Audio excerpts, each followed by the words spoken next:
In rural Michigan, a search for a missing man ends in cold-blooded murder.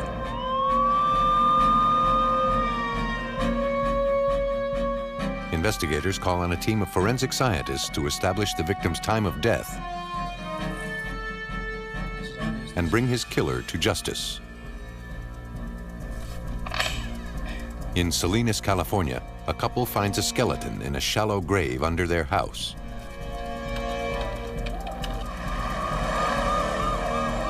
A missing persons report, filed 14 years earlier, may have covered up a murder. Bones of lost victims may lie hidden for years. Time and the elements can destroy evidence. When those remains are finally discovered, the deceased have a chance to speak, and the tales they tell reveal grave secrets.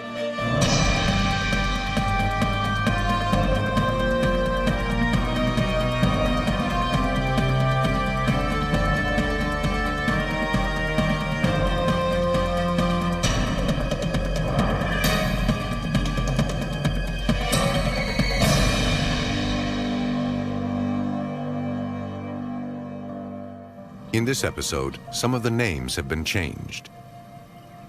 The quiet agricultural town of Salinas, California, is known for its abundant produce. A town of hard-working people, it hardly seems the place for a murder. But on January 14th, 1998, the owners of a house discovered something that would change that impression forever. Jim Olson told his wife Sandra and her sister that he discovered something strange in the crawl space under the house while installing heating ducts. I just happened to look over and there's like a pair of shoes. He found a pair of tennis shoes sticking out of the dirt, with the toes pointing upwards. I'm not joking. I want to see it. Sure. That's creepy. He was too large to reach them in the cramped space. To Jim, it looked as if someone may have been buried in a shallow grave. I just got out of there. I didn't want to see. I want to see the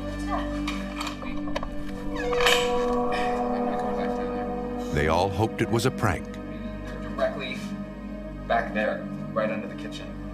We can't just leave them down there. It's creepy. Yeah, we can. You know what? I'll go. But Sandra volunteered to check, just to make sure. I'll go. Flashlight again. Okay, be careful.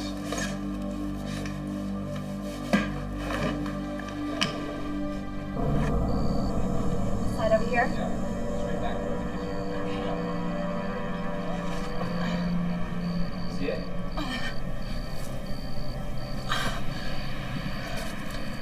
Something was holding the shoes firmly in place. It's stuck on something.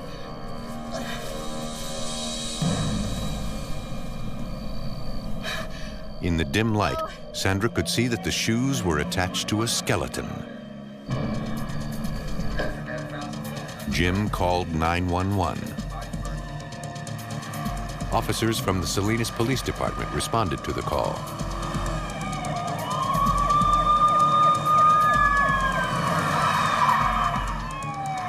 Sergeant Miller and Detective McLaughlin were among the responding officers.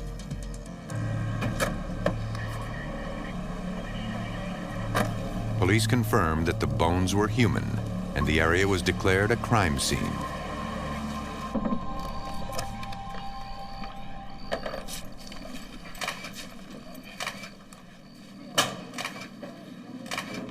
Right, Dr. Galloway, as you can see, this is exactly how we found it. To properly preserve the site and recover the skeletal remains, investigators called in Dr. Allison Galloway, a forensic anthropologist at the University of California, Santa Cruz campus. Remarkably, Galloway found the skeleton to be complete and undisturbed by animals. The initial examination determined that the bones were likely male and that they had been there for a number of years. We could tell that the body had been there for quite a while. There was no odor, there was no grease in the bone, there was no soft tissue left. So we say usually that takes about 5 years minimum, but it then can go anywhere up to 50 years. So we have quite a long range. We did see a lot of exfoliation of the bone. The bone itself wasn't disintegrating, but it was in a very protected environment.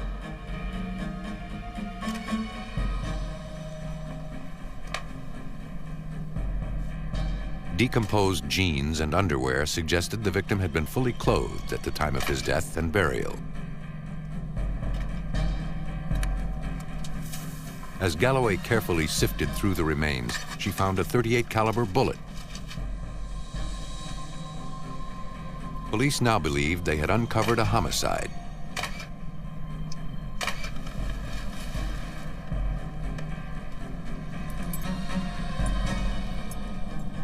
As they scoured the area around the body, they uncovered some personal items, including a set of keys and a cigarette lighter.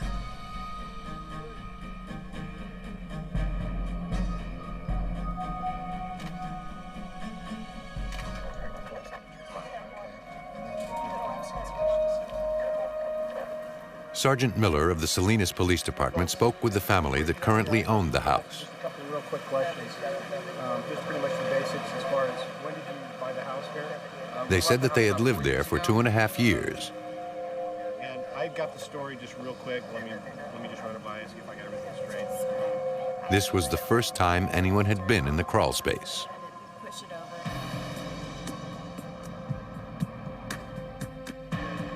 Now, investigators had to determine who this victim was. Without the victim's identity, police would not be able to track his I killer. was surprised at how specific they are. I mean, this one's in Albuquerque, New Mexico. The remains were sent to the UC Santa Cruz Anthropology Lab. There, they believed Dr. Galloway could provide vital information. I'll get the bone board so we can do stature. Okay. I'm going to go with the right femur. Measurements confirmed that the remains were that of an adolescent male of European descent. Okay, He was approximately 5 feet 10 inches tall. To 5'10". Okay. Okay. The bullet found among the remains indicated the victim had been shot. The gladiolus and the xiphoid. On the sternal bodies. To verify the cause of death, Dr. Galloway looked for any peculiarities on the bones. Let's take a look at the skull here. She discovered 2 gunshot holes in the victim's skull. So, it looks like we have 2 entry wounds over here. This victim, we had a whole series of injuries. We had 2 gunshot injuries to the head, and at least 1 and possibly 2 gunshot injuries to the rest of the body. The first of the head ones came in on the right side, sort of around the ear, and probably exited through the left eye.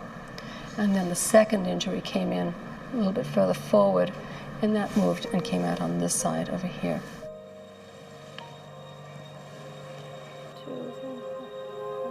There was also evidence of at least 1 entry wound to the victim's back. And rib 7, we also have some breaking. Perimortem, this is around death. Dr. Galloway reported her findings to Sergeant Miller. Okay, doctor. Thank you very much. Bye-bye. He cross-referenced the address where the victim was found with missing persons reports dating back from 5 years earlier. He came up with a promising match. A teenage boy named Chris DeNoyer was reported missing from the same residence in 1984. Sergeant Miller reviewed the report. There was a picture on file, and Dr. Galloway's assessment was consistent with the missing boy's description. Chris DeNoyer was last seen January 13th, 1984, and it was his mother who had notified police that, in fact, her son was missing at that time. Investigators obtained Chris's dental records. Dr. Kevin Landon performed the analysis. He compared the X-rays from Chris's file to slides of the victim's dental remains.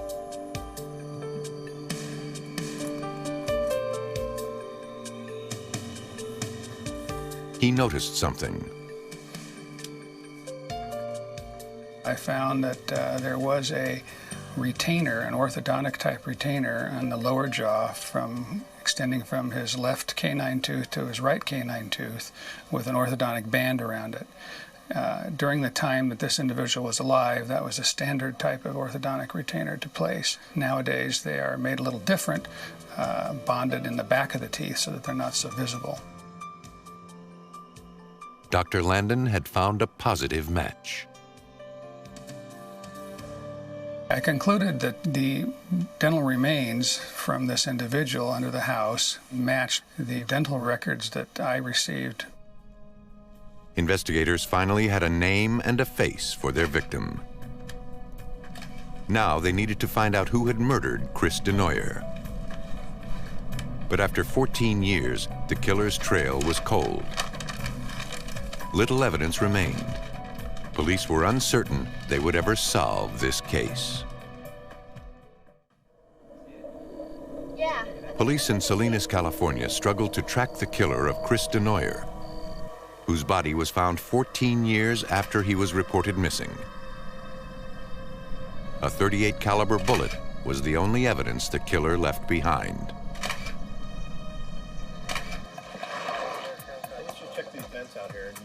Investigators now needed to reconstruct the events that led up to his death.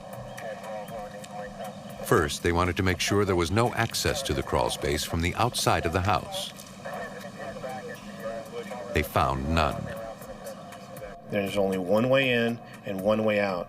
So the two possible scenarios are either it's a stranger or it's somebody that lives in the residence.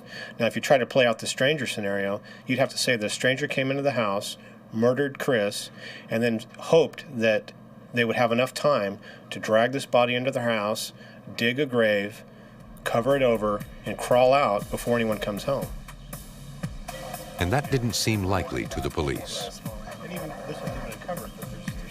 In my mind, the people that were suspects in this case were anyone that had access and control to the residence in January of 1984. And the only access was from inside. I'm not sure.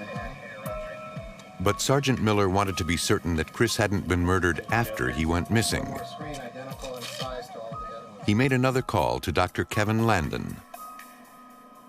One of the questions that Detective Andy Miller of the Salinas Police Department asked of me was that would it have been possible for Christopher to have actually run away, returned a few years later, possibly been murdered by someone and placed under the house? And I could tell him that that was impossible due to the fact that his wisdom teeth had not developed any further. It was proof that Chris was murdered just before the missing persons report was filed. Thank you very much. The police report indicated that Chris had a girlfriend at the time of his disappearance. They hoped she could give some insight into the family. So she was the first person that we decided to contact, primarily because since she didn't live in the house, she wasn't as likely in our eyes to be a suspect. She was dismayed to hear the news of Chris's death. She stated she first met Chris Denoyer in 1983. They dated up until his disappearance in '84.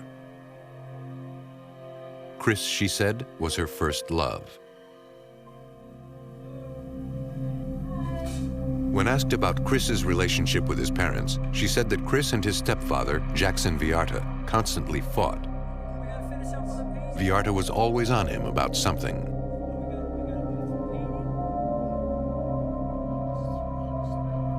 She said she never believed Chris ran away.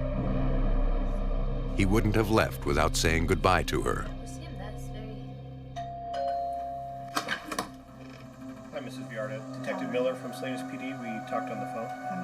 Thank you. Investigators decided it was time to speak with Chris's mother. This is about your son, Christopher Denoyer. Have you found him? They tracked her down at her current residence. And I'm she was shocked by the news that Chris's body had been found.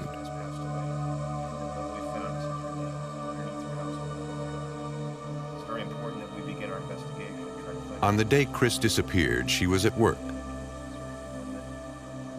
Her husband, Jackson Villarta, called her and told her that Chris had run away. She had been convinced he was still alive. In fact, they had received a telegram from him a few days after he disappeared. Chris, she said, was an average teenager, but they had their problems with him. He and his sister were having trouble adjusting to life with her new husband, Jackson Villarta.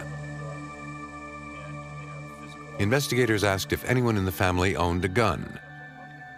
She said that Jackson Villarta had one for home security, but she didn't know the kind. Miller didn't believe that Chris's mother had anything to do with the murder.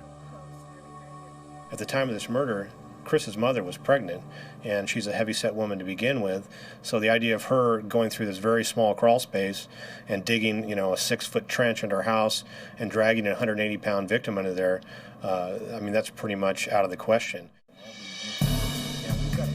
But they did have a suspect in mind.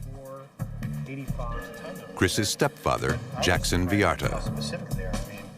And you can see from the crime scene sketch here that this body. We felt that the only person that could possibly benefit from burying a body underneath a residence was the person who was in control of that residence, and in this case, that's Jackson Villarta. Villarta worked for the telephone company. They found him on his route.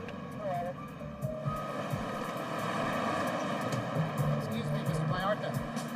How are you, sir?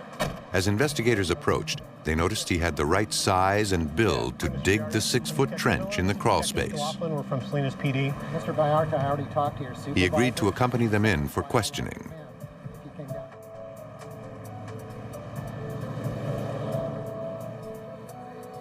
He was cooperative and admitted that he and Chris had had their troubles.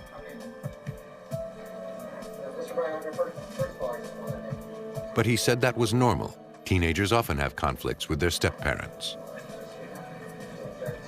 One other thing I'd like to explain to you, a lot of times when people come down to the police department. Villarta said he worked from noon to 8 p.m. on the day Chris disappeared. When he got home, his wife told him that Chris had run away. This is Detective Miller. His story contradicted what his wife had told investigators earlier. Anything else? A few days later, he said, they received a mailgram from Chris saying he was sorry for all the trouble he had caused and that he had moved out. Investigators were suspicious. Villarta admitted that he had 2 guns, a .22 caliber rifle and a .38 caliber revolver. The caliber of the handgun interested Sergeant Miller. The rounds we'd found in the grave, that Chris had been murdered with a .38 caliber weapon. So it was a very significant piece of information. The police needed to get a search warrant to examine the revolver. They went to Villarta's house to prevent him from entering and removing the handgun. With a warrant in hand, police searched the home where Villarta now lived. They collected the .38 caliber revolver and some ammunition. While they waited for the ballistics testing to be completed, they checked out Villarta's story. They secured all of his personal records for January of 1984. So we've got to look at this. We've got a call. There was one small detail that piqued their interest. We've got a call at 1. Look at this. Hey, Bob. Yeah. Come here and take a look at this. The mailgram that was supposedly sent by Chris 3 days after he disappeared was ordered from and billed to Villarta's home phone. So this is dynamite. Right. But we've got to find Chris had already been murdered. Was calling these numbers. Police knew that Villarta had written it. So there was definitely somebody home. The one sentence in the mailgram that completely gave it away that Jackson was the author was when the statement was that in some ways Jackson was right. And you're talking about a 16-year-old kid who hated his stepfather. Is he going to write in this letter that he thinks that his stepfather was right? The only person that would write that was Jackson.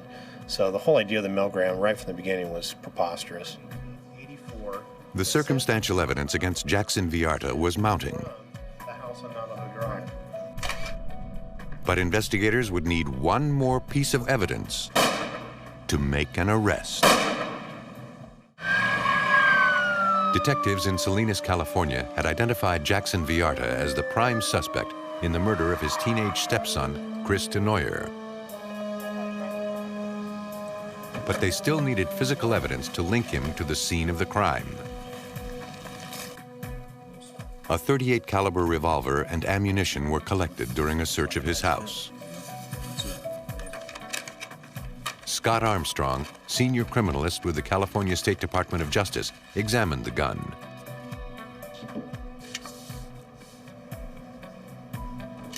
He fired the weapon into a water tank.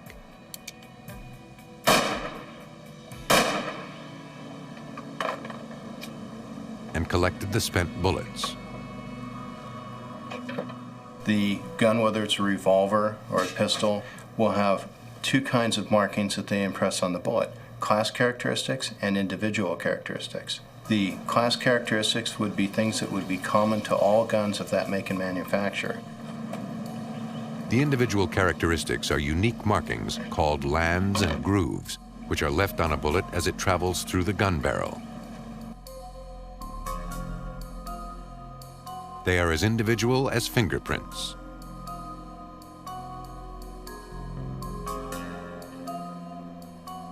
Using a comparison microscope, he compared the bullets from the crime scene to the bullets fired from Villarta's weapon side by side.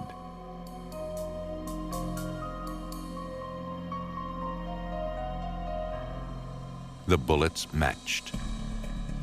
There were class markings and individual markings that were sufficient that I could identify the bullet as having been fired from the revolver. It was the hard evidence investigators needed.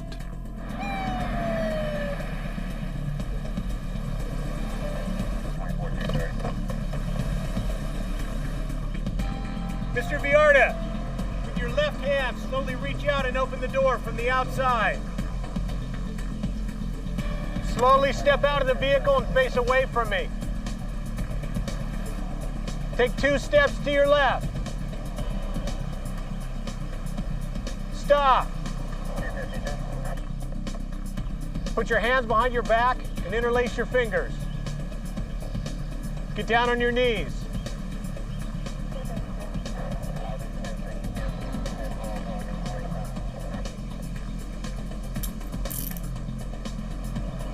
On February 6, 1999, Jackson Villarta was arrested for the murder of Chris Denoyer 15 years earlier.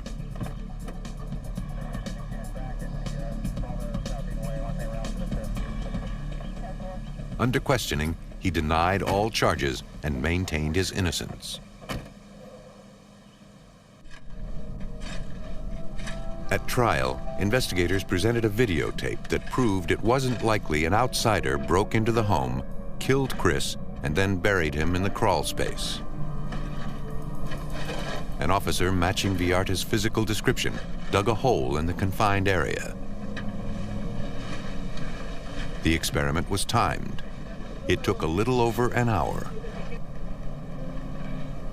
So getting back to the fact that if an outsider had come into this place, done the murder, and decided this was how he was going to dispose of the body, he would have had to commit himself to a minimum of 1 hour in sort of the danger zone, because if someone had come home while he was there, they would have been discovered. Based on the evidence, investigators believe Jackson Villarta and Chris argued that day. You're going to give me that respect. Yes, you are. You're not my father. You're going to give me that respect. Like it or not. In a rage, Villarta grabbed his .38 caliber gun and shot Chris twice in the head and once in the chest.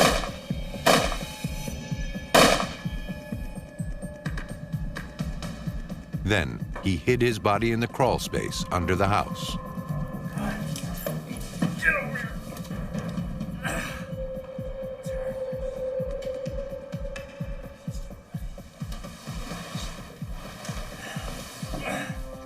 On February 1st, 2000, Jackson Villarta was convicted of second-degree murder.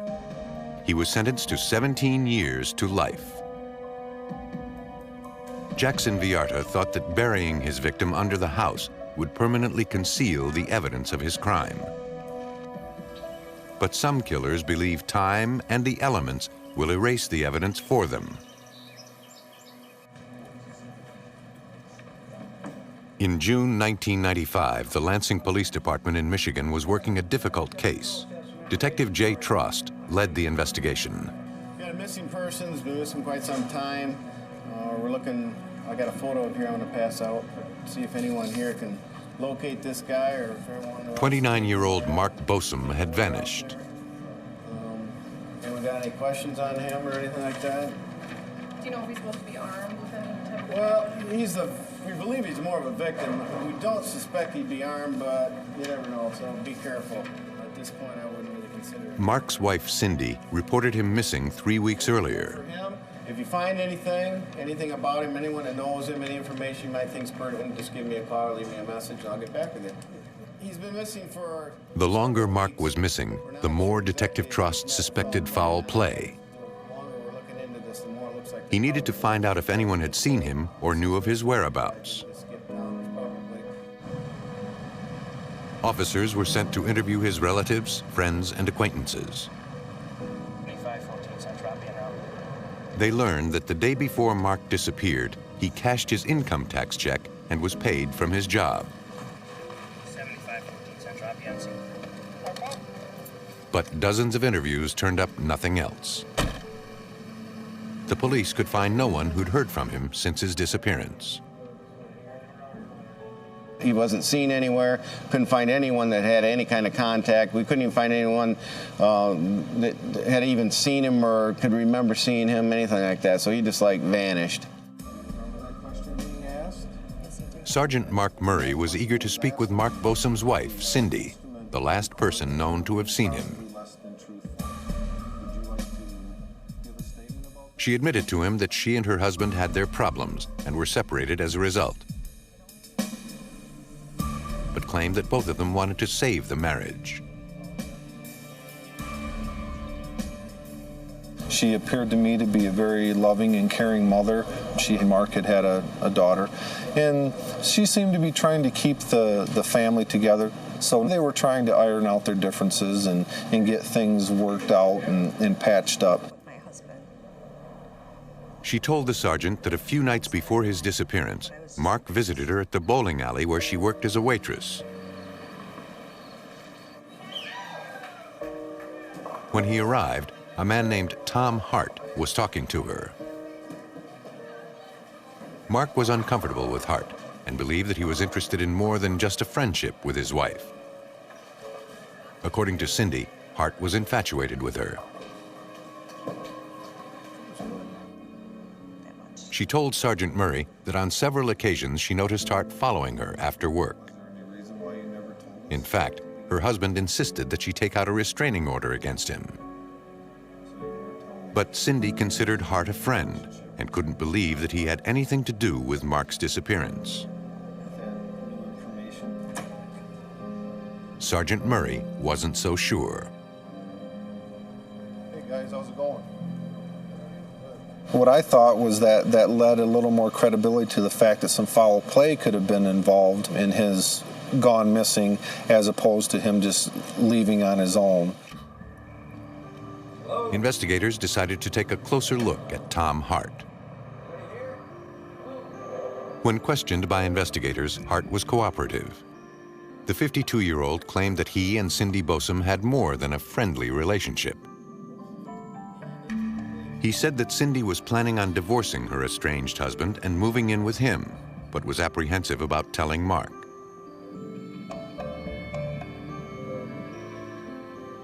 Hart admitted that the last time he saw Mark was the night before he disappeared.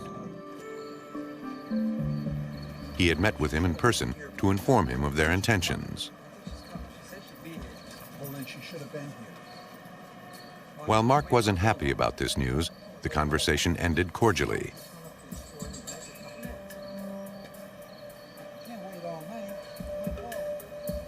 In fact, he had asked Hart for a ride to a nearby convenience store.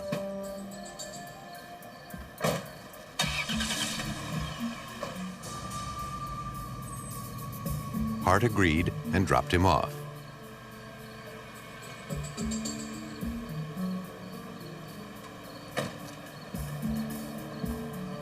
As Mark walked toward the store, he approached two men who were standing outside. He seemed to know them. When Hart asked if he wanted a ride back, Mark declined, saying he'd get one later.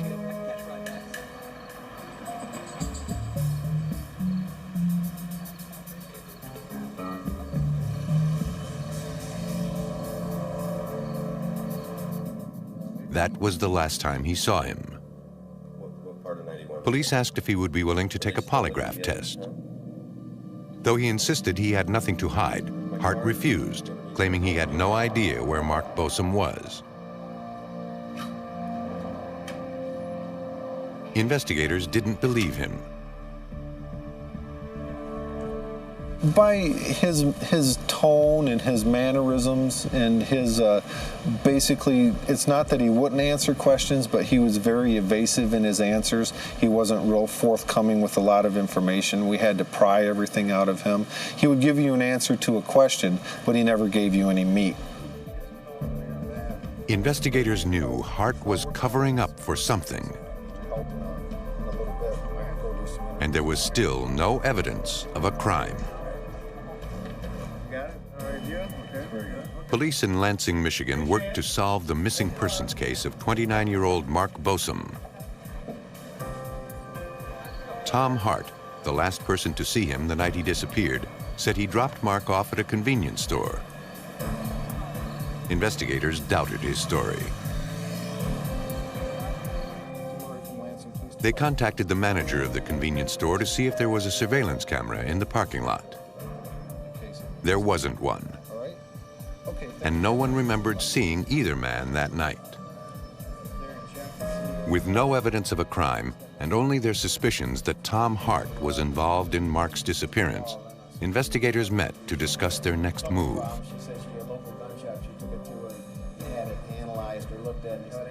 The investigation was going nowhere. But then they caught a break. At that point, there was some information that Tom Hart owned a farm. Well, from the time that Mark Bosom came up missing to like within a week and a half, Tom Hart decided to till up his land.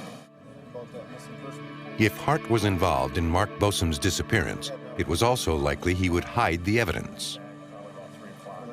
He could have taken him out to the farm and disposed of the body and tilled him up in the soil. With the assistance of the Michigan State Police, Sergeant Murray conducted an air reconnaissance of Tom Hart's farm.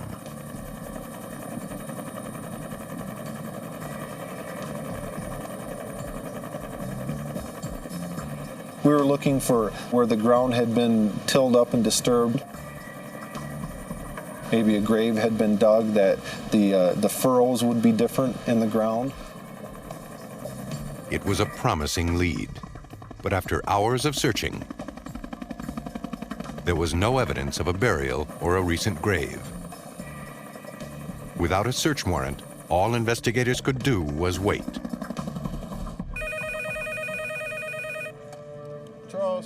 After approximately a month, there was nothing. And on a missing case like this, it starts to go cold. There wasn't a whole lot more that could be done. What we needed to do is either find him alive or dead, and then go from there. We were unable to find anything. The investigation had hit a dead end. Trost had been down this road before and knew that someday a clue would turn up. He just had to be patient.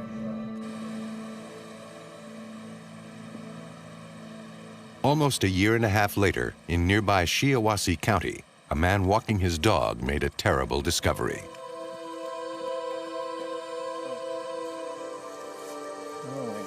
hidden among some brush, lay a human skull. He called the police. Detective Trost and crime scene technicians from the Lansing Police Department responded. Investigators hoped this was the lead they had been waiting for. Until now, they had a suspect, but no hard evidence of a crime. They collected the decomposed skull, then carefully searched the area. How long ago would you say you got here? How long has it been? Nearby, they recovered articles of clothing, a blood-stained blanket, and more human remains.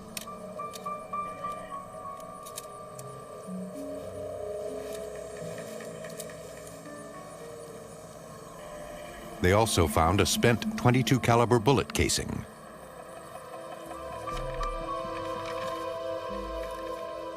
From the level of decomposition, vines that had grown through the tattered clothing, and some insect larvae, they determined that the body had been there for some time.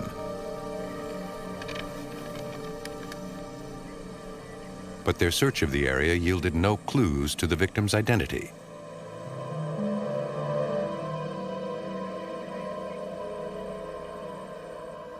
Investigators forwarded the skeletal remains to Michigan State University for analysis. There, forensic anthropologist Dr. Norman Sauer looked to the bones to help establish the person's identity. Border of the eye orbit right along here. After analyzing the shape and dimension of brow ridges on the skull, Dr. Sauer concluded that the victim was male, likely in his late 20s to early 30s. From the measurements of the femur, he determined the individual stood between 5 feet 6 inches and 5 feet 9 inches tall. He also discovered marks on one of the vertebrae, evidence that this victim had been shot in the chest. Our conclusion was that this was probably a homicide. David, 314 to Central. But detectives couldn't be certain that this victim was the long-missing Mark Bosom. The physical description roughly matched Bosom's, but it also matched countless other missing persons. To catch the killer and determine who the victim was, investigators would have to find a way to pinpoint exactly when this victim died. Not too bad. Just getting some dental records. Oh, it is frustrating, very frustrating. At this point, there's no way for us to say for sure who this person is. The victim's clothing and the blanket recovered from the crime scene were sent to forensic entomologist Dr. Richard Merritt. As an expert in insect growth and development, Dr. Merritt analyzes the life cycles of bugs found on a corpse and estimates how much time has elapsed since a person's death. The time of death can be determined using the life cycle of an insect. So basically when someone dies, the insects are attracted immediately to the body within hours. Dr. Merritt began by identifying each of the species found on the shirt and blanket. Among the various insects present, Dr. Merritt observed an adult parasitic wasp. Though other insects are attracted to a corpse within 24 hours of death, research has shown that wasps will not appear and lay their eggs for several months. Then it takes time for the wasp larvae to hatch and mature into adults. Adding in the wasp's maturation process, Dr. Merritt narrowed down this victim's time of death. The entomological findings showed that this body had been around from 4 to 8 months, maybe longer, since the person died. Dr. Merritt's findings held promise.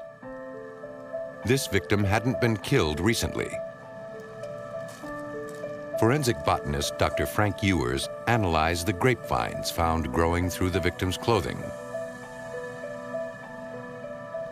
By examining the internal structure of the wood stems, Dr. Ewers was able to calculate the age of the vine.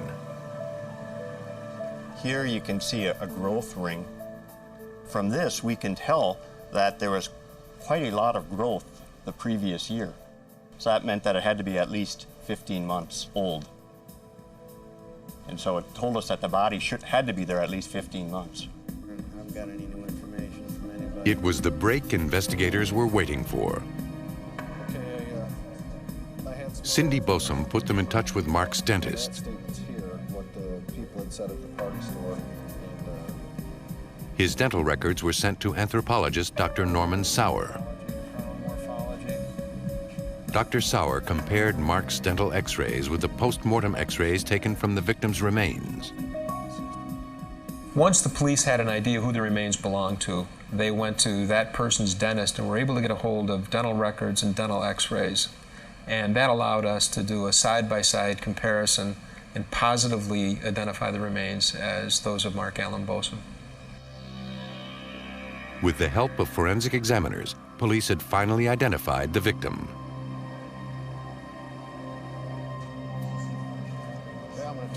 Now they needed to tie Tom Hart to the crime.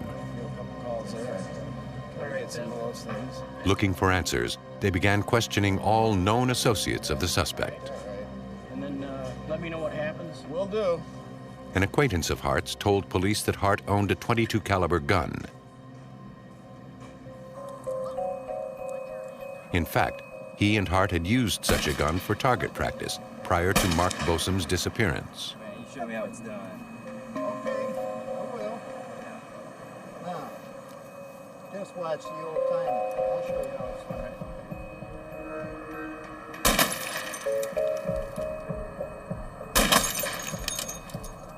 Okay, great. See you. The information was enough to get a warrant to search Hart's property.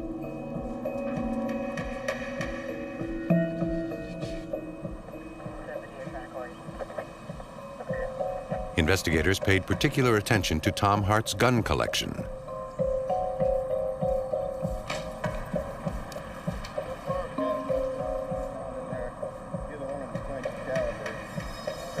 They recovered a Winchester Model 94 and a Remington 16-gauge shotgun.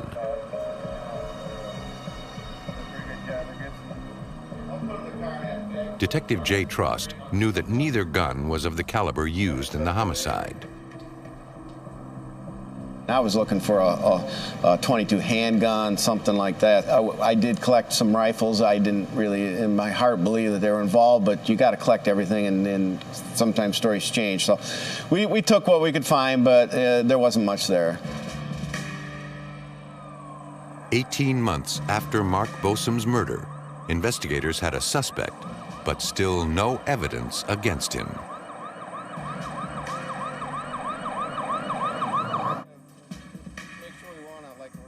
In Lansing, Michigan, police were investigating the murder of Mark Bosom. Their suspect, Thomas Hart, was obsessed with Mark's estranged wife. Police had a motive, but no evidence. A search of his property turned up nothing. Investigators learned that the vehicle Hart drove at the time of Mark Bosom's disappearance was parked outside his work. They impounded it for a closer inspection. What's going on? Tom, Detective Murray, you remember me? Here's a search warrant. We're taking your vehicle in for processing.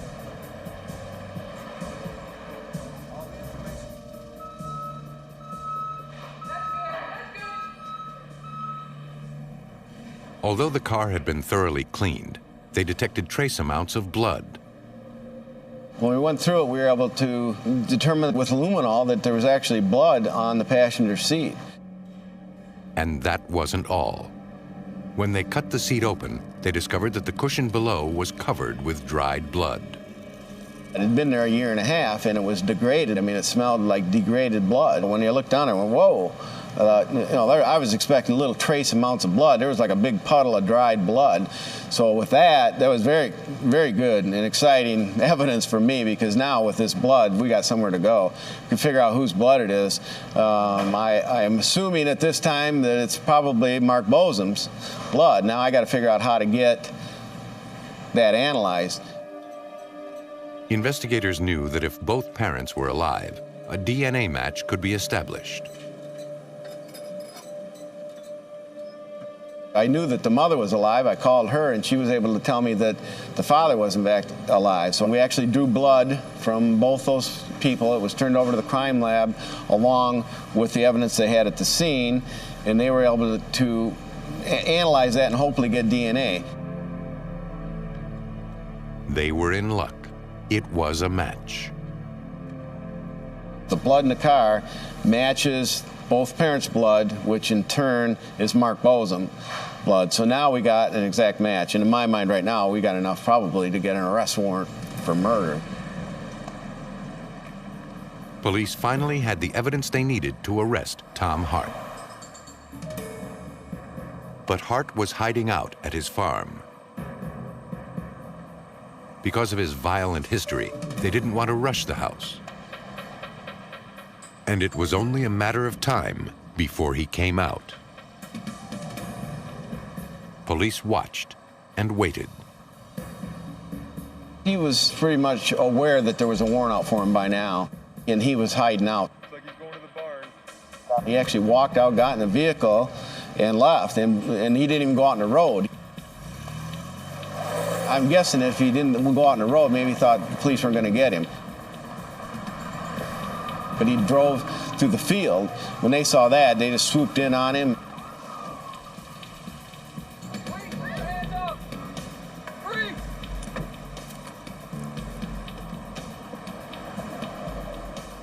Keep your hands where we can see them. Put your hands on top of your head. Turn and face the female officer. Now walk backwards towards me. Walk backwards towards me. That's it. Keep walking. Keep walking. Get to the corner of the car and stop. He was arrested for the first-degree murder of Mark Bosom. Tom, we have a warrant for your arrest.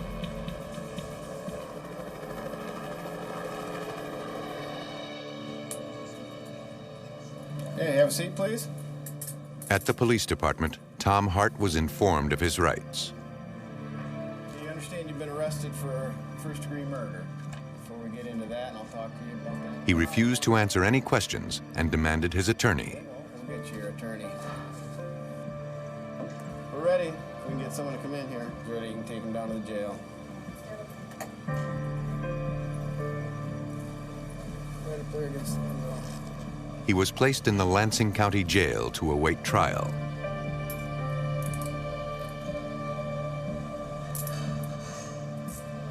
Take him downtown.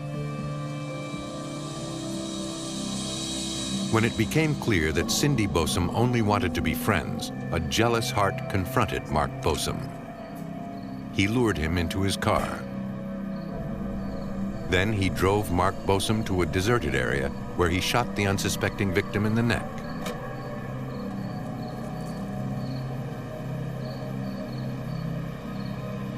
Hart disposed of the body, believing that no one would find it.